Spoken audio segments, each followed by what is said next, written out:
গোসাইগাঁও অঞ্চলত আহিছিলোঁ মোৰ বিভাগৰ এটা sub divisional civil hospital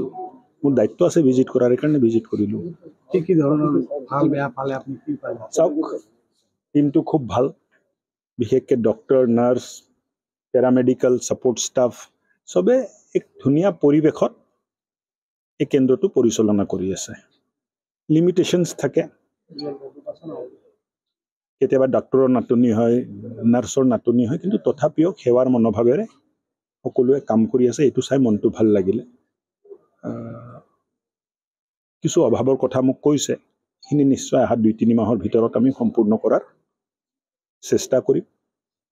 by and large হস্পিটেলটো মই চাইছোঁ ভালে আছে চিটি স্কেন ইয়াত নাই বুলি ক'লে ডিষ্ট্ৰিক্ট হস্পিটেলত আমি দিলোঁ সাব ডিভিজনেল হস্পিটেলত চবত দিয়া নাই কিন্তু গোসাইগাঁও যিহেতু এটা বৃহৎ অঞ্চলক কেটাৰ কৰি আছে তো ইয়াত আধুনিক সুবিধা কি প্ৰয়োজন আছে মই শুনিলোঁ আৰু মই এই মাহতে টিম এটা পঠাম টিমে আহি গোটেইটো চাই যাব যে ক'ত কি কৰিবলৈ প্ৰয়োজন আছে এই অনুযায়ী আমি কৰাৰ ব্যৱস্থা অহা দিনবোৰত কৰিম ব্লাড বেংকত মানুহৰ অভাৱ আছে কৈছে মোক কৈছে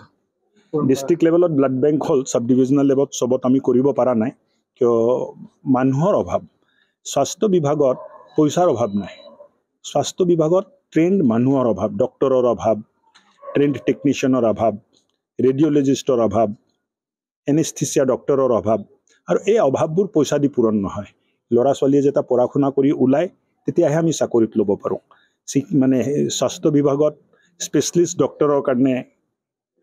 আপইণ্টমেণ্টটো আমি 12 মাহে খোলা ৰাখোঁ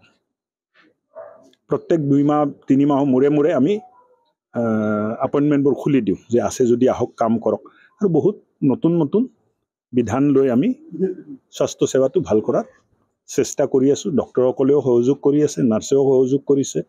চিকিৎসা ব্যৱস্থাৰ লগত জড়িত প্ৰত্যেকজন কৰ্মচাৰী বিষয়াই সহযোগ কৰি আছে আৰু মই ভাবোঁ যে অহা দিনবোৰত মুখ্যমন্ত্ৰী ডাঙৰীয়াৰ যিটো সংকল্প যে এক স্বাস্থ্যৱান সমাজ স্বাস্থ্যৱান অসম আমি গঢ় দিব লাগে তাৰ ফালে কাম কৰিম দেখা গৈছে যে এটা সিকিউৰিটিৰ বহুত অভাৱ আছে কাৰণ কি ইতিমধ্যে চুৰিৰ দৰে ঘটনা ইয়াতে হৈছে 80টাৰ ওপৰত বেটাৰী চুৰি হৈছে তো সিকিউৰিটিৰ ক্ষেত্ৰত কেনেকুৱা হ'ব সিকিউৰিটি